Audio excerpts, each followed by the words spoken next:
The content, views, and opinions expressed in the following program are those of the producer and do not necessarily reflect the views and opinions of the City of Bremerton, BCAT, their officials, or their employees.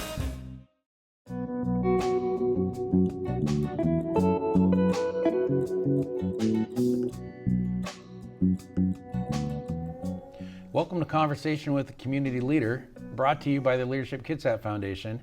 I'm your host and Leadership Kitsap alum, Dave Walters. With me today, we're fortunate enough to have Jed Duffy Selter, President, Executive Director, and co-founder of Caring Clowns International, as well as author. So, Duffy, thank you very much for coming. It's my pleasure, Dave. It's great to have you here. So, Caring Clowns International, based here in Kitsap County, raises money to accomplish good in the world, helping to fund humanitarian projects through other well-established nonprofits. They clown to help awaken the human spirit, making people laugh, helping to heal and connect people with their individual humanity. Caring Clowns International has contributed well over $500,000, supporting over 47 local, U.S., and foreign, or several developing countries, nonprofits in those countries. They have clowned for hundreds of thousands of children and families and do all kinds of amazing things. So, Jed, Duffy, before we start talking about that, let's talk about you. Where are you originally from? I was born and raised outside of New York City and worked in the city as a teenager till I got ready and went to college. Went to college in Iowa to get a different perspective than having grown up in New York City. Yes. That's a little different perspective. Yes, and some of my time in New York City was on the graveyard shift. So it was kind of a relief to leave the city and go elsewhere for college. So I have to ask, have you always been a clown? It depends on who you ask. If you ask my wife of 55 years, she'll say yes. I started clowning. I'm a retired mid-level executive at Boeing. Okay. Before that, so you went to school in Iowa, right? And then you went to the Air Force. Yes. I want to talk about your Air Force career. So I went into when I was in college. It was the Vietnam era war, and you either went into ROTC or you were susceptible to the draft. I originally wanted Navy ROTC, and when I walked into their office and said, "Here I am," they said, "Well, you're not on our lists." And what I didn't know was you had to qualify in high school to get into the Navy, and we didn't have that program. So I chose the Air Force.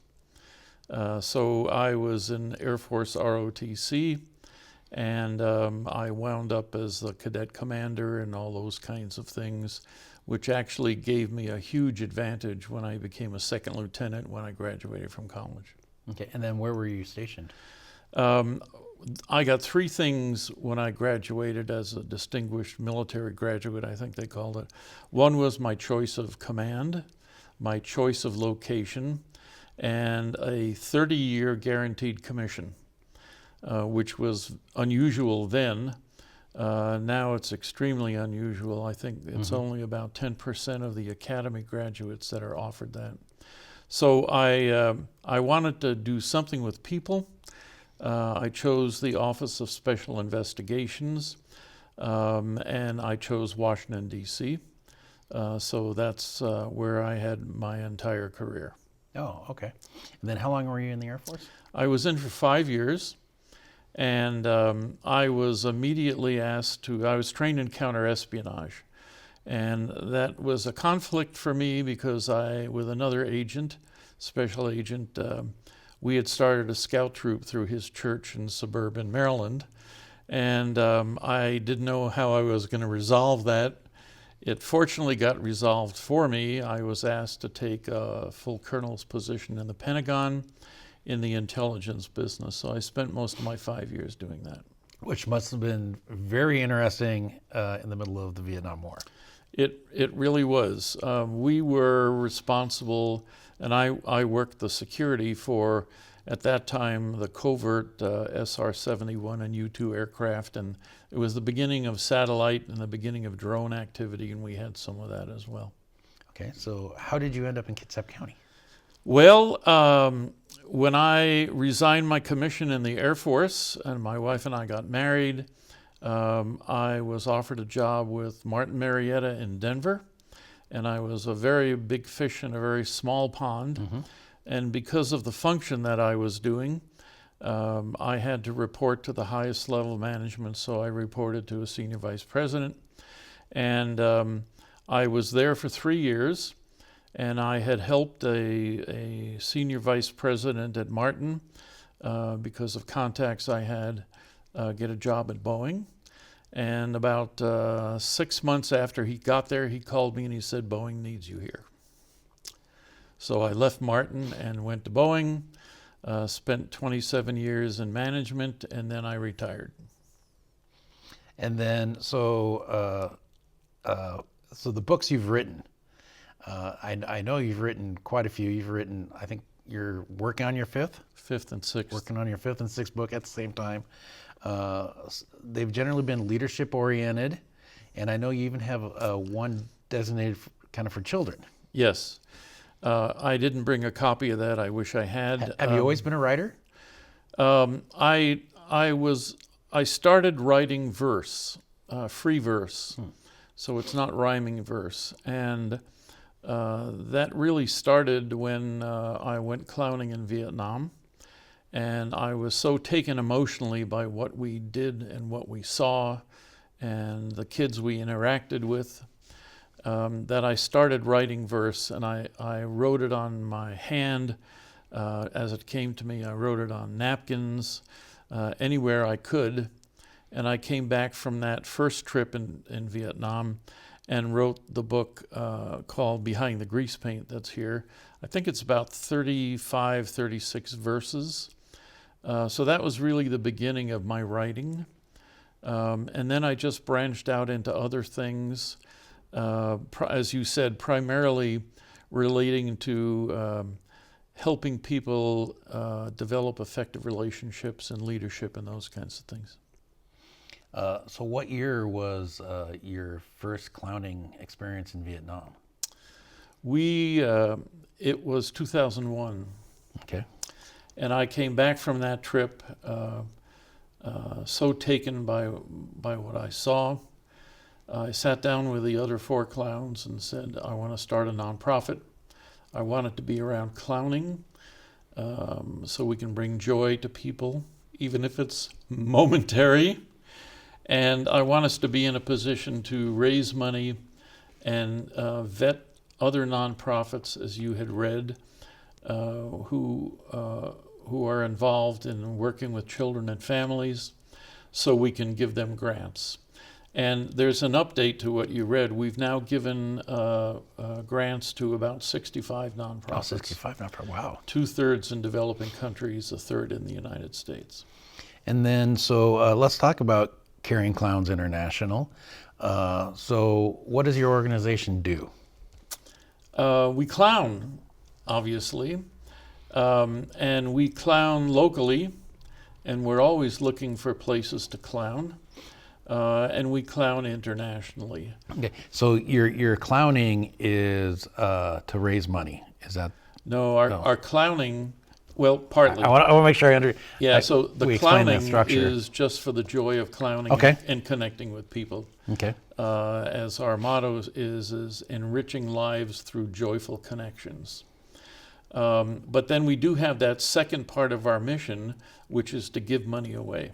Mm-hmm. So we are always interested in getting donations, and most of our donations are small donations. We probably have 200 people who give us a little at a time. Mm-hmm. And then we have a grant committee. We have an application for grants.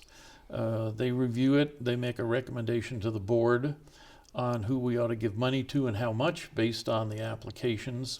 And one of the things it's a very simple application. I did a lot of procedural work in Boeing, and one of the things I wanted to do was to not make it onerous mm-hmm. for people to be able to apply for grants. One of the things we ask is what their percentage of overhead is. Right. I'm very proud that over our years, we've maintained an overhead of about 7 to 9%.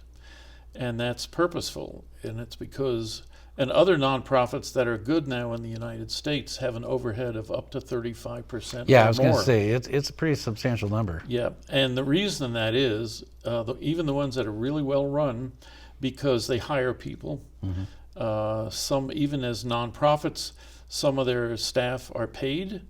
They have facilities, they own vehicles. Insurance and Yes, everything all else. of that, and we don't have any of that purposely. So you have no employees. We're all volunteer. Okay. And I never wanted, I did a lot of project management in Boeing.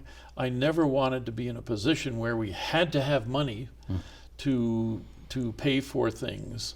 The only real expense we have is our board insurance, which costs us about $1,500 a year. Which is mandatory Pretty much. in today's world, Yep. yes. But everything else, we maintain a P.O. box, and we don't do a whole lot of mailing. But everything else goes to nonprofits helping kids and families. And so that is your primary focus of who you give grants to is families and nonprofits that support families and children? Yes. When COVID hit, we on the board made a decision that we really wanted to provide funds to mostly food banks in Kitsap County, in Pierce County, across the country in different places. And that was very, very useful. We've also given money internationally to World Central Kitchen for support in Ukraine, primarily. We gave money to a number of organizations when the California wildfires hit, when the wildfires in Maui hit, and that's all focused on helping families.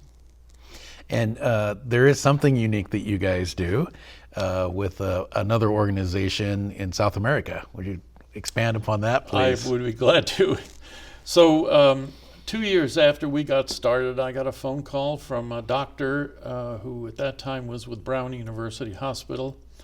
And he said, I saw your website, and I'm starting a nonprofit called Comedy Plast with a K. Comedy is for comedy, which is us. Plast is for plastic surgery. He had done a lot of research work and coordination with the government of Peru for a group of craniofacial surgeons and related anesthesiologists and others to do full facial reconstruction free on little kids in the single children's free hospital, public hospital in the country. And he was looking for an entertainment element to go with them, and we seemed to fit the bill. He and I got along in a nanosecond because they're focused like we are to help kids. And so we've been clowning with them for now. This January we finished our 15th mission with them. Wow. It's a 10-day medical mission in Lima. And we skipped a couple of years because of COVID. When things settled down, last January was the first time we've been back in a couple of years. And the children they're helping, or you guys are helping down there, if they didn't exist, those children would not be getting the surgery or getting the medical care that they really need. Exactly. And this is life-altering care that we're getting, that these kids are getting. There is a disease that's prevalent in Peru and Ecuador for some reason. It's congenital. It's called Cruzan's disease. And kids are born with bulging eyes, receding chins, webbed fingers, webbed toes in some cases. Many of them are mentally deficient because of the way the brain has developed in a not normal skull. And the surgery that these amazing doctors do, they typically are 9-hour surgeries, and they literally take the face off, they take the top of the head off, and they completely redo their faces. And to say it's life-changing is the least of it. Right. Actually. Yeah, yeah.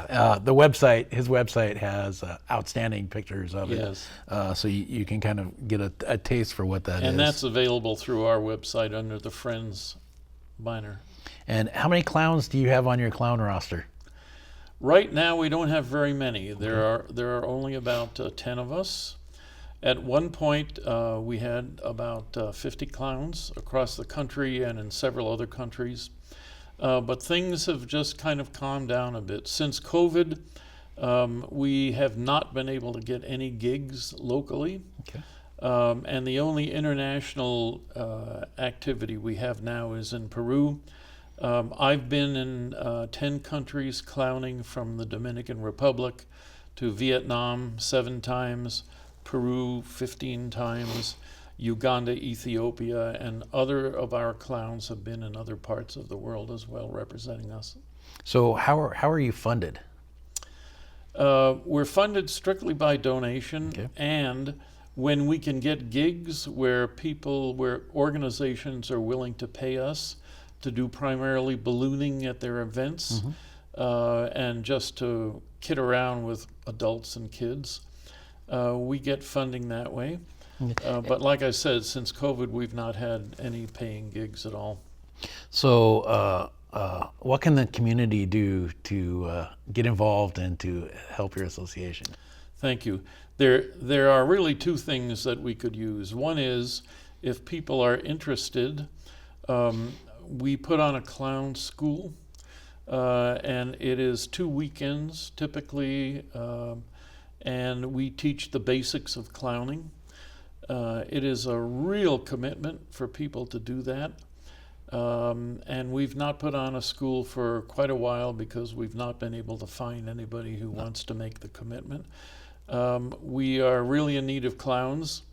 And once clowns get trained and then work with us in gigs, then I can get a good sense of who might be good to go on the trip to Peru.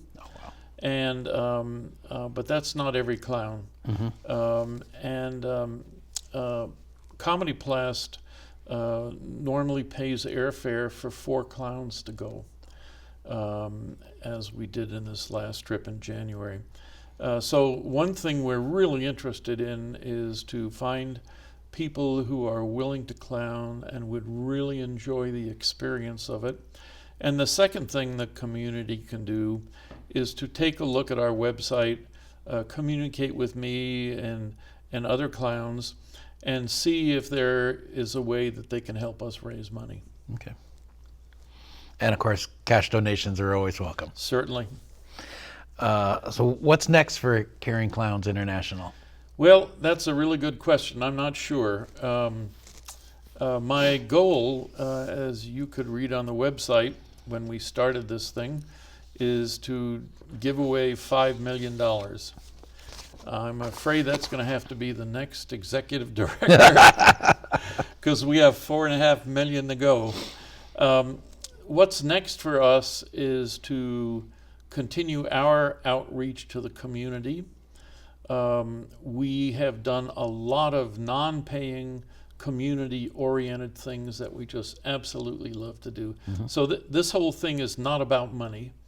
When we get the money, we give it away pretty quickly. We are, right now, the website doesn't reflect this.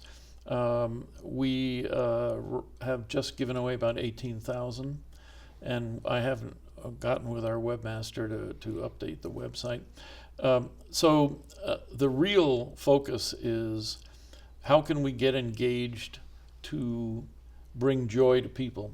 That's the basics of clowning in our view, and the element that is most important to me. And when we can raise money and get money, we give it away. Okay. Wow, that's super interesting. What would you advice would you give a young person or an adult that wants to not necessarily be a clown, but wants to get involved in a nonprofit or maybe start one? What advice do you give them? I actually have been involved in helping several nonprofits get started. We originally were part of another nonprofit until we filed and got our own nonprofit status through IRS. So we have funded new startups with the focus to help children in some capacity. I would suggest that if somebody is interested in giving back, they look at what their personal interests are and then look for nonprofits that do that. For a long time, I really wanted to get involved as a volunteer in, I tried through the recruiters. They said, "Thanks, old man, but we don't have anything for you." I had an interest in the Coast Guard Auxiliary. They never got back to me. So I wound up going to the Red Cross in addition to clowning. So I was involved in management in Kitsap County and on the Seattle board for 10 years with the Red Cross. So I would suggest that anybody who really has a desire to give back to, as I said, look at what your interests are, what your passions are, and then look around to see what nonprofits are in your area that are easy to get to where you think you could make a contribution. Okay. And your books are available on your website? They are available through my website. The Book of Verses from Vietnam, it's available, but that one is so old. The other books that I have are available through my website, but they are on Amazon and Barnes & Noble and all of the normal distributors. Your memoir, Please Pass the Potatoes, is kind of a journey through your whole life as far as from the perspective of personal relationships? Am I understanding that correctly? It is actually a memoir of my business life.